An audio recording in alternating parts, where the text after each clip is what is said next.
cela, nous prions dans le nom de Jésus-Christ de Nazareth. La grâce de l'élévation de Dieu, quelles que soient les circonstances, la grâce de Dieu nous localisera. L'esprit satanique sera banni. Dans le livre d'Ésaïe, chapitre 2, le verset 1er, il est écrit, Judas et Jérusalem, il arrivera dans la suite des temps que la montagne de la maison de l'Éternel sera fondée sur le sommet des montagnes, qu'elle s'élèvera par-dessus les collines et que toutes les montagnes, les nations y afflueront. Des peuples s'y rendront en foule et diront, venez, montons à la montagne de l'Éternel, à la maison de Dieu de Jacob, afin qu'il nous enseigne des voies.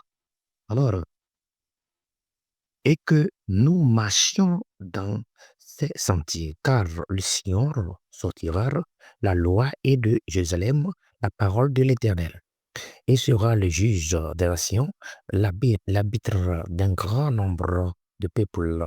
De leurs ténèbres, ils forgeront les royaux, et de leur lance de cèpes, une nation ne tirera pas un peu l'épée comme contre une autre, et l'on n'apprendra plus la guerre. Je veux dire que la guerre que les méchants mènent pour nous terminera parce que la gloire de Dieu va nous localiser. Parce que Ésaïe prophétise à propos d'une époque, tu vois, laquelle le règne de Dieu sera établi sur toute la terre. Voilà pourquoi tout mal, toute injustice et toute rébellion dirigée contre Dieu et sa loi seront abolir et la justice régnera parce que toutes les nations, c'est-à-dire juifs et gentils, adoreront et serviront le Seigneur, c'est-à-dire cette prophétie reflète le but final de Dieu pour Israël et le genre humain. Elle s'accomplit en Jésus-Christ qui exécute la justice et le droit sur la terre. C'est la raison pour laquelle les préoccupations essentielles de ceux qui viennent au Seigneur devraient être c'est-à-dire connaître Dieu et de lui obéir comme de bons citoyens de son royaume. Je dois te dire qu'une fois que tu sais que Dieu existe, et c'est lui qui a créé la terre, comme l'a dit dans Isaïe 40, verset, il dit, levez les yeux en haut, en bas, qui a créé tout ces choses, n'est-ce pas le Dieu? C'est la raison pour laquelle, dans le chapitre 3 d'Isaïe, premier, le Seigneur l'Éternel des armées va ôter de Jérusalem et de Juda tout appui et toute ressource de paix et toute ressource d'eau. C'est-à-dire, le héros et l'homme de guerre, le juge et le prophète, le divin et l'ancien. Le chef est 50 et 50 le magistrat. Le conseiller est l'artisan distingué et l'habille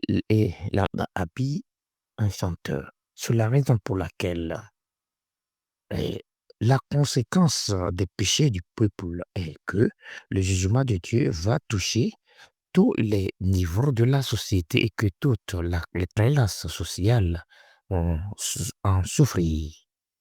Alors, l'ennemi qui est basé sur lequel, à force de prier, on ne trouve pas la délivrance, c'est-à-dire on est bloqué à tout moment. Aujourd'hui, on se déplace parce que le rejet des valeurs de Dieu au sein d'une société ouvre la voie à l'injustice et à l'oppression et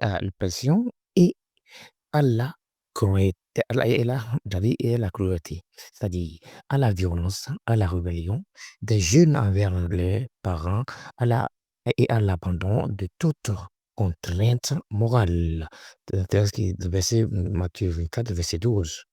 Alors, tout le monde souffre quand une société se distingue et se désintègre. C'est-à-dire, aujourd'hui, la garde de Dieu va nous le parce que Il a noté.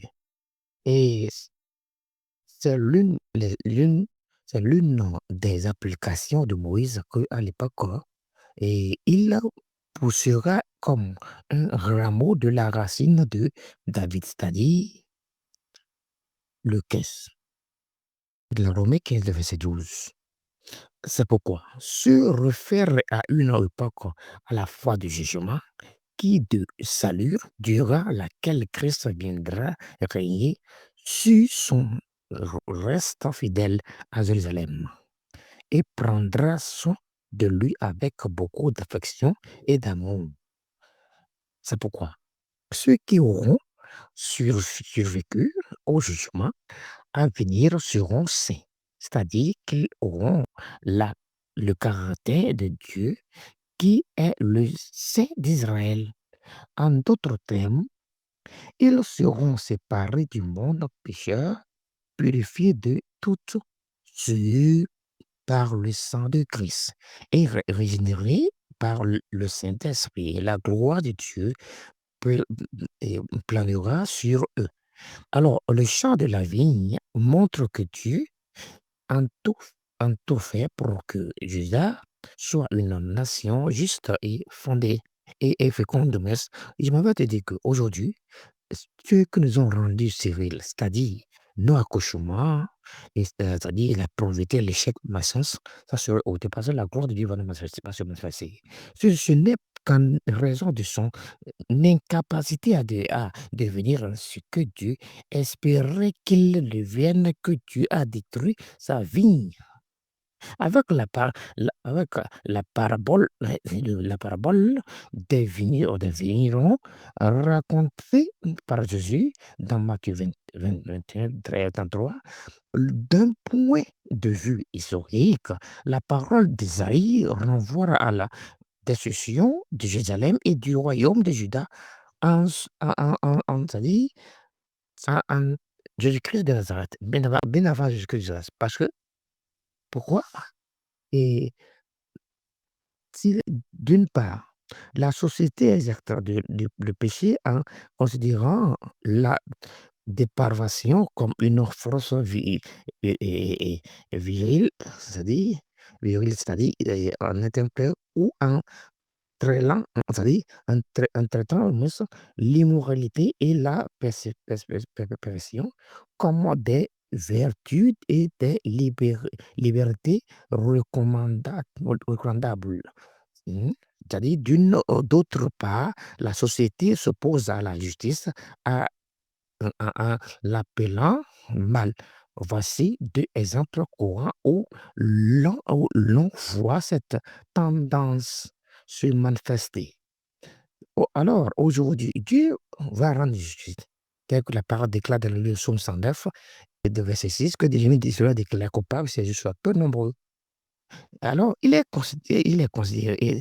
considéré comme un style de vie et alternatif et légitime que l'on doit accepter ouvertement, tandis que les adversaires d'une telle conduite qui soutiennent les valeurs bibliques de moralité sexuelle sont traités de bigots et accusés de soutenir des préjugés oppressants. Et comme le dit Shkali, and a simbiro repika no shiburko rahitita. Kono subawa anga wale irasirtre, la kilanga stade. Alors, les partisans de l'avortement sont considérés comme des gens sensibles et profondément engagés envers les droits des femmes, tandis que ceux qui, c'est-à-dire, c'est-à-dire, militent en faveur de la vie sont considérés comme des extrémités ou des fanatiques religieux. C'est-à-dire, aujourd'hui, le Seigneur va faire en sorte que ceux qui nous bloquent la vie, ou bien le diable planifie des choses horribles pour que nous n'avancions pas. Aujourd'hui, ça se veut dire par la puissance, parce que Isaïe enseigne la doctrine de la juste rétrogradation et du péché. Si le peuple rejette les lois de Dieu et méprise sa parole, il sera livré aux conséquences de ses péchés et aux sentiments divins. Alors, Osée 4, verset 6. C'est pourquoi Dieu, il nous a la raison à nous, mettant aussi en épreuve. Aujourd'hui, le Seigneur va nous pardonner parce que on ne peut que se laver, parce que l'homme doit se laver. Du coup, il faut reconnaître ses péchés, comme l'a fait David. Cette destruction était imminente et certaine, et Judas n'aurait pas la force de repousser l'ennemi. Parce que pourquoi Isaïe à l'époque annonçait hein, indubi- imbitable, immutablement du moins les évasions des Assyriens, dont ils a mis et Pierre, Judas. Or, cela veut dire que on voit par exemple quand Élie était entouré des soldats physiques et Gézéa disait que c'est fini, nous sommes morts. Mais qu'est-ce qu'il a dit? Il a dit: «Si Dieu peut toujours les juger, tu vas voir, toute une armée qui m'entoure, tu ne peux pas le dire». Aujourd'hui, il veut nous annoncer de bonnes nouvelles. L'armée céleste va nous entourer, pour nous secourir, pour nous ôter de tout malheur. Parce que cette vision donna à Ésaïe une juste compréhension de son message et que Dieu, si tu veux envoyer un message, il envoie ton esprit pour nous accompagner de son appel. Elle révélait l'une des préoccupations de ce livre, la gloire, la majesté et la sainteté de Dieu exigent que ceux qui le servent soient saints. Au sujet aujourd'hui, les églises sont également, on aura besoin au milieu d'elles d'une vision de Dieu qui est le Seigneur et le juge saint de tous les hommes, la reconnaissance du besoin de son œuvre de sanctification dans nos vies ira inévitablement de paix avec une telle vision. Et le résultat pourrait bien ressembler à ce qui s'est produit pour pouvoir envoyer la mission par Dieu selon sa volonté et son appel. Aujourd'hui, l'Apocalypse 1er verset 13. Aujourd'hui, le Seigneur va nous écouter. Je m'en vais te dire qu'aujourd'hui, il y aura de compréhension de la parole de Dieu bénité parce que la parole de Dieu, il tient des ailes sur lesquelles nous tous, nous sommes obligés à tenir bon à cette parole pour que nous puissions accuser réception et puis et ça puisse et générer dans notre vie pour accomplir. Et la parole de Isaïe, quand le verset 6, je confie sur le serviteur et j'ai compris sur le président envoyé. Aujourd'hui, le Seigneur va nous visiter ce soir. Dans le nom de Dieu, on a prié. Amen.